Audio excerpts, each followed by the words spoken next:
There was a woman named Suzanne who lived in an old house on a cliff overlooking the sea. She was divorced from her husband.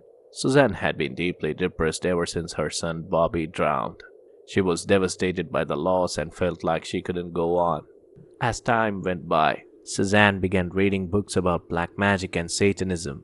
The more she read, the more she became immersed in the world of the occult. It was like an addiction. She came across a spell that was supposed to be able to resurrect the dead. It was Halloween night. She drew a pentagram on her floor of her living room.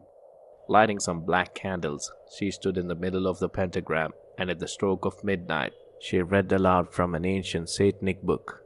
Come, fulfill my desire, and do my bidding in accordance with my will. I conjure thee in the name of Satan, to whom all evil is obedient, by which name the earth is overthrown, the seas turn black, the ground shudders, fire is quenched, and all host of things in heaven and hell do tremble. Lucifer, prince of darkness, return my son who drowned by accident. Return him to me now. I command thee. Afterwards, Suzanne blew out the candles. She collapsed to her knees and began to weep. All of a sudden, she heard a faint scratching on her front door. Cautiously, she walked over to the door and listened. The scratching grew louder.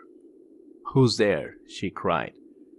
There was a long silence, and then she heard a voice whisper, Mommy? Suzanne opened the door and was shocked to see a small boy crouched on the doorstep. He was soaking wet and shivering with cold. Bobby, she cried. It's you. It's really you. She hurriedly brought him inside and put a towel around him, trying to warm him up.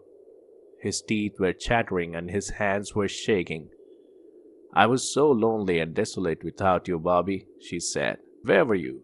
What happened? I remember water, he said. Cool water. And I couldn't breathe. I woke up and couldn't remember who I was. I walked and walked in the rain. These people found me and they took me in. I didn't know if I was alive or dead. You're alive, Bobby, she cried. You're really alive. Was I a good boy, Mommy? Bobby asked. Of course you were a good boy, she replied. Did you love me, Mommy? Bobby asked. I do love you, she replied, from the bottom of my heart. Were you nice to me, Mommy? Bobby asked. Of course I was, she said. Bobby stared at her. It was a mean, angry stare, and there was a spiteful sneer on his face. It frightened Suzanne. I want to play a game with you, Mommy, he cried. Hide and seek. All of a sudden, he raced up the stairs. All of the lights in the house went out. Bobby, what are you doing? She cried. Where are you? There was no answer. Bobby, stop this. I want you to come back right here. Bobby, please don't do this to Mommy. For the last time, what are you doing? Just then she heard the boy's voice coming from the darkness. Aren't you glad the lights are out, Mommy? He said. It makes the game more fun. You're going to hurt yourself in the dark, Suzanne replied. Suzanne cautiously walked up the stairs, feeling her way in the darkness. Bobby, stop this, she shouted. You're making Mommy very angry. All of a sudden, the door burst open and Bobby was standing there, cackling like a maniac. In his hand, he held a long, sharp kitchen knife.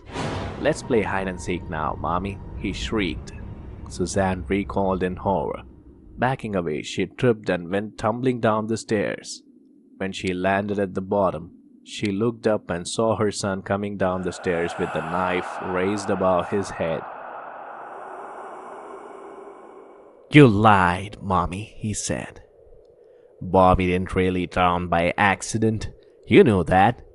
Bobby drowned himself. He couldn't stand the way you treated him, and he killed himself just to get away from you. Don't you see? Bobby didn't want to come back, Mommy. No, Bobby hates you, Mommy.